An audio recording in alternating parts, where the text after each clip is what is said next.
Hey guys, how are you all. मेरा नाम है रमनदीप सिंह। स्वागत है आपका मेरे चैनल एएफएलएम के अंदर। एंड गाइस, आज जो हमारी वीडियो में लेके आया हूँ हमारे CS executive and CS professional वाले बच्चों के लिए लेके आया हूँ। हमारे सीएस वाले बच्चों का आपको पता है पेपर आ रहे हैं 21 तारीख से स्टार्ट हैं, तो उनके लिए कुछ लास्ट मोमेंट टिप्स हैं जो मैं बच्चों के साथ शेयर करना चाहता हूँ। और बहुत टाइम से मैं वीडियो बनाना चाह रहा था, बस वो हालात समझो कि नहीं निकल पा रहे थे हमारे सीएस वाले बच्चों के टाइप वीडियो बनाने के लिए। अब मैंने आज तसल्ली से बनानी है, तुमको कुछ छोटे छोटे टिप्स शेयर करने हैं जो तुम्हारे को पेपर में बहुत हेल्प करेंगे। बेटा, आपको पता है कि आपके 21 तारीख से पेपर है, भले ही वो सीएस एग्जीक्यूटिव का बच्चा हो या सीएस प्रोफेशनल का बच्चा हो। आपको क्या टारगेट रखना है कि देखो अभी से 21 को पहला पेपर है, तो 20 को है या 21 को, 21 को होता है आई थिंक, जो भी है, मतलब 20 21 को जो भी है, आप उससे ध्यान रखो कि पेपर से 3 दिन पहले, मान लो अगर 21 से है तो 20, 19, 18, ठीक है, ये 3 दिन आप लोगों को सिर्फ पहले पेपर की तैयारी करनी है। आपका जिस चीज़ का भी पहला पेपर है, जैसे अगर मैं सीएस प्रोफेशनल ओल्ड सिलेबस की बात करूं तो उनका एडवांस कंप्लीट लॉ का पहला पेपर होता है। सीएस एग्जीक्यूटिव की बात करूं तो उनका जूरिस्प्रूडेंस का पहला पेपर होता है, जीआईजीएल का। और जो न्यू सिलेबस वालों को होता होगा उनका अपना पहला, जो उनको भी हो। तो अब आपको देखने वाली चीज़ ये कि जो आपका जो भी पहला पेपर है व्हाट्सएवर, तो आप लोगों को पेपर से 3 दिन पहले सिर्फ उसी की तैयारी करनी है। ठीक है, मान लेते हैं कि 20, 19, 18 आप उसी की तैयारी करो। उसके बाद 17 और 16 आप उस पेपर की तैयारी करो जो आपका सेकंड पेपर है, जो भी आपका सेकंड पेपर है उसकी। ठीक है, और उसके बाद 15, 14 आप उस पेपर की तैयारी करो जो आपका थर्ड पेपर है। और उसके बाद 13 और 12 को आप उस पेपर की तैयारी करो जो आपका फोर्थ पेपर है। आप पहले से इनको लेकर चलो ताकि वो पेपर के टाइम पे वो बिल्कुल वो ना लगे कि बिल्कुल नए नए पेपर, क्योंकि पेपर बैक टू बैक होते हैं ना, तो फिर बाद में टेंशन लगती है कि यार मैं रिवाइज नहीं कर पा रहा, मेरे से हो नहीं रहा, मेरा ये छूट गया, मेरा वो छूट गया। तो अगर 7, 8, 6, 5, 6 दिन के गैप में अभी पहले पढ़ रखा होगा ना सारा, तो वो बहुत ईजिली रिटेन करना ईजी हो जाएगा आप लोगों को और पेपर में ईजिली कर पाओगे। नेक्स्ट चीज़ जो समझने वाली है वो ये बेटा कि पेपर के अंदर जो मैं नेक्स्ट मेरा टिप है वो ये है कि आपको 100% पेपर अटैम्प्ट करना है। पेपर छोड़ के नहीं आना है, एक नंबर का भी नहीं छोड़ना है।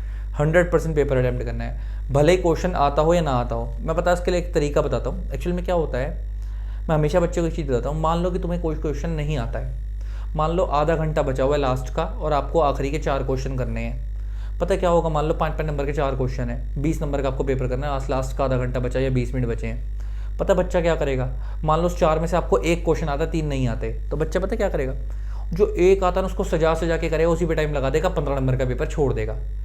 मेरे बेटे, अगर तुम लोगों ने 5 नंबर का क्वेश्चन है, अगर तुम लोगों ने उसको छोड़ दिया, मैं कहता तुमने अगर उसको मतलब उसको बहुत अच्छे से सजाया और बाकी तीनों छोड़ दिए, तो पता होगा क्या, उस 5 में से 5 तो वैसे भी आसानी से मिलते नहीं है, तो 4 ही मिलेंगे और बाकी 3 जो मिल सकते हैं उनमें नंबर 0 आएंगे। लेकिन अगर तुम्हें ये आता था और तुमने इसको थोड़ा सा जल्दी कर लिया, ज़्यादा सजाया नहीं, तो 5 में से 4 नहीं मिलेंगे, 3 मिल जाएंगे। लेकिन अगर बाकियों में थोड़ा थोड़ा भी उससे मिलता जुलता लिख दिया जो उनमें लिखना था, थोड़ा थोड़ा भी अटैम्प्ट करा, उनमें एक भी मिल गया, तो आपको एक नंबर तीनों का वो और 3 ये 6 हो गए। इसका मतलब अगर आप एक ही क्वेश्चन अटैम्प्ट करोगे तो 5 में 4 मिलेंगे पूरा अटैम्प्ट, और बाकी 15 का छोड़ोगे आप। लेकिन अगर आप सारे अटैम्प्ट करने की कोशिश करोगे तो 6 नंबर मिलेंगे, टोटल में 2 नंबर ज़्यादा। और अगर किस्मत साथ दे गई और आपका उसमें से जो तो आपने तुक्का मारा है, किसी का तुक्का ज़्यादा अच्छा फिर गया, हो सकता है उसमें वो 2-2 नंबर दे दे। तो अगर 2-2 मिल गए एक की जगह, तो वहाँ पे 6 वहाँ हो गए और 3 यहाँ हो गए, 9 नंबर हो जाएंगे। तो एक नंबर मैटर करता है हमारे लोगों को। तो 1 नंबर की कदर उससे पूछो जिसके 39 आते हैं। तो इसलिए मेरा हमेशा सजेशन होता है कि हमेशा पूरा पेपर अटैम्प्ट करके आओ, आता हो या ना हो।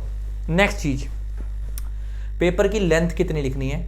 तो बेटे एक चीज़ याद रखना, अगर आंसर ऐसा लग रहा है ना कि यार, कई बार होता है बच्चे कहते हैं कि सर मेरे को ना आंसर आता नहीं है, तो आंसर नहीं आता या आता है लेकिन उसकी ना लेंथ बड़ी नहीं लिखी जा रही, तो लेंथ बड़ी करने का तरीका ये है कि एक तो पहले शीट को छोटा कर दो, राइट साइड पे मार्जिन खींच के। अब वो मार्जिन ही लगना चाहिए, छोटा सा मार्जिन हो, थोड़ा इधर थोड़ी शीट छोटी हो जाएगी। ये ना हो बीच में खींच दिया मार्जिन फिर इतनी सी शीट पे आंसर लिख रहे हो, ऐसी हरकतें मत करना। तो मार्जिन को एक प्रॉपर बनाकर थोड़ा सा छोटी हो जाएगी और थोड़ा उसको एग्जाम्पल दे के आंसर को बड़ा कर दो। और आपका टारगेट ये होना चाहिए कि कोई भी अगर लेंथ के हिसाब से आंसर दो, अगर आपको 5 नंबर का आंसर आ रहा है तो कम से कम एक फ्रंट पेज पूरा भरना चाहिए। अगर पेपर में क्वेश्चन 5 नंबर का है तो कम से कम फ्रंट पेज पूरा भरना चाहिए। अगर आपका 5 नंबर के आंसर में आप फ्रंट पेज पूरा नहीं भर पा रहे हो तो कैसे भी, अगर आप पे कंटेंट कम है तो उसे एग्जाम्पल दे के बड़ा करो, लेकिन फ्रंट पेज पूरा भरो। ठीक है, फ्रंट पेज पूरा भरना चाहिए, वरना नंबर नहीं मिलेंगे अच्छे। क्योंकि लेंथ भी मैटर करती है। मैं हमेशा बच्चे को समझाता हूँ कि बहुत सारे टीचर ये सिखाते हैं लॉ के अंदर कि बेटा लॉ में सिर्फ क्वालिटी मैटर करती है, लेंथ मैटर नहीं करती। मैं नो डाउट क्वालिटी मैटर करती है, लेकिन लेंथ भी मैटर करती है। तुम 4 लाइन में आंसर लिख के आ जाओ 5 नंबर का, नंबर ही नहीं देगा तुम्हारे को 2 से ऊपर। मैंने इतनी सारी सजेस्टेड आंसर में इनकी आंसर शीट चेक करके देखी है, नहीं होते नंबर उसके अंदर। उसको सजाना पड़ेगा। तुम किसी 5 स्टार होटल में गए, उसके पास एक पनीर टिक्के की प्लेट ऑर्डर करी, 1500 रुपये का पनीर टिक्का, तो उसने 4 पीस रख के दे दी तुम्हारे को। पनीर टिक्का था बहुत स्वाद, लेकिन पीस उसने छोटे छोटे 4 रख के दे दिए। मुंह उतर जाएगा तुम्हारा कि 1500 रुपये का पनीर टिक्का खाया, साला 4 पीस खाए। इससे अच्छा गली में रेडी पे खा लेता, 200 रुपये का स्वाद भी आता और पेट भी भर जाता। तो ले दे कि मेरे कहने की सेंस ये कि जब आप पैसा खर्चते हो, चीज़ अच्छी होती है तो उसकी क्वांटिटी भी उस हिसाब से होनी चाहिए। तो सेम सिमिलरली अगर आपका आंसर ठीक है, आपकी कंसेप्चुअल नॉलेज ठीक है, लेकिन उसकी अगर आप क्वांटिटी उस हिसाब से उसको पेश नहीं कर रहे, उसकी लेंथ उस हिसाब से पेश नहीं कर रहे, तो आपको नंबर कम ही मिलेंगे। तो 5 नंबर का आंसर है तो फ्रंट पेज पूरा होना चाहिए। 6 नंबर का आंसर लिखना है या 8 नंबर का आंसर लिखना है तो फ्रंट पेज पूरा, पीछे का हाफ पेज तक ले जाओ। और अगर 4 नंबर का आंसर है तो फ्रंट पेज पूरे पे खत्म कर दो या फ्रंट पेज से थोड़ा सा पहले खत्म कर दो तो भी चलेगा। नेक्स्ट चीज, ये हो गई लेंथ की बात, 100% अटेम्प्ट करने वाली बात हो गई। नेक्स्ट चीज, अगर पेपर में मान लो पेपर में कोई सेक्शन आता है, अगर कोई क्वेश्चन आता है और उसमें आपको सेक्शन नंबर याद नहीं आ रहा है, अगर एग्जैक्ट सेक्शन याद है तो ही सेक्शन लिखना। अगर एग्जैक्ट सेक्शन नंबर याद नहीं है, अगर एग्जैक्ट सेक्शन नंबर याद नहीं है तो as per prescribed provisions of company act या as per relevant provision of company act या as per prescribed section of company act, इस तरीके से जिसका भी हो, मतलब अगर मैं तो कंपनी एक्ट का एग्जांपल लेके बात कर रहा हूँ, जिसका भी लॉ का क्वेश्चन हो सकता है कॉन्ट्रैक्ट एक्ट में से हो सकता है कंपनी एक्ट में से हो सकता है सेबी लॉ में से हो, जिसका भी हो, तो उनके लॉ का नाम लिखकर बस आंसर लिख देना। अगर सेक्शन नंबर वगैरह याद नहीं भी है तो चलेगा। और एक चीज़ और, कुछ बच्चे मेरे से पूछते हैं सर सेक्शन नंबर याद है लेकिन सब सेक्शन नंबर याद नहीं है, तो सब सेक्शन इतना रेलेवेंट नहीं होता। सब सेक्शन नंबर मेन अगर याद है तो ओके, कोई दिक्कत नहीं है। नेक्स्ट, अगर सेक्शन नंबर याद है तो ही आंसर एग्जैक्ट लिखना। अगर सेक्शन नंबर याद नहीं है तो एज पर रेलेवेंट प्रोविजन करके स्टार्ट कर देना, और या एज पर प्रिस्क्राइब सेक्शन या प्रिस्क्राइब प्रोविजंस करके स्टार्ट कर देना, लेकिन गलत सेक्शन मत लिखना। कई बार ऐसा होता है कि तुम्हारा कंसेप्ट पूरा ठीक होता है लेकिन तुम्हारा सेक्शन नंबर गलत होता है। अगर कंसेप्ट ठीक हुआ लेकिन सेक्शन गलत हुआ तो आंसर 0 मिलेगा। अगर कंसेप्ट ठीक है और सेक्शन नंबर नहीं लिख के आओगे तो 5 में से 4 की जगह 3 मिल जाएंगे, लेकिन नंबर मिलेंगे तो सही 0 नहीं मिलेगा। वो कम से कम पढ़ेगा, लेकिन अगर तुमने सेक्शन गलत लिख दिया तो आगे का पढ़ेगा ही नहीं, वो 0 दे देगा पहले। तो सेक्शन अगर याद नहीं है, हल्का सा भी डाउट है तो मत लिखो, छोड़ दो। नेक्स्ट एक चीज ध्यान रखने वाली कि मान लो जैसे आपको पता है कंपनी लॉ में जगह जगह ना फॉर्म जाता है, अगर आप फॉर्म भूल गए तो आप ये लिख सकते हो वहाँ पे prescribe form shall be filed. मान लो जैसे हमें पता है कि स्पेशल रेजोल्यूशन पास होता है तो एमजीडी 14 जाता है, तो अगर हम मान लो हम भूल गए कि कौन सा फॉर्म जाता है तो आप वहाँ पे लिख सकते हो prescribed form shall be filed या relevant form shall be filed. Next एक और चीज़, फॉर्म आपको पता है कि जब कंपनी लॉ में फाइल करते हैं तो उसके लिए डे लिमिट होती है, डे लिमिट कि इतने दिन में फाइल करना है, 30 दिन में, 15 दिन में, 45 दिन में। मान लो आप वो टाइम लिमिट भूल गए, आप वो टाइम लिमिट भूल गए तो आप लिख सकते हो that form shall be filed with in stipulated time period. अगर आप डे भूल गए तो उसकी जगह क्या लिख सकते हो आप, that form shall be filed with in stipulated time period. इस तरीके से करके आंसर लिख सकते हो।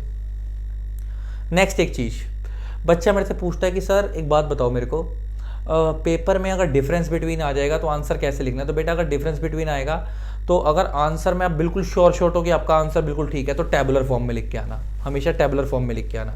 और अगर आप आंसर में श्योर नहीं हो, आपको हल्का सा भी डाउट है, तो आंसर कभी भी टेबुलर फॉर्म में मत करना, फिर आप आंसर को कैसे करना, पैराग्राफ फॉर्म में, ठीक है। नेक्स्ट, बच्चा पूछता है कि सर आंसर पॉइंट में लिखने चाहिए। बेटा बिल्कुल लिखो पॉइंट के अंदर, अगर आंसर बिल्कुल क्लियर है तो पॉइंट में लिखो।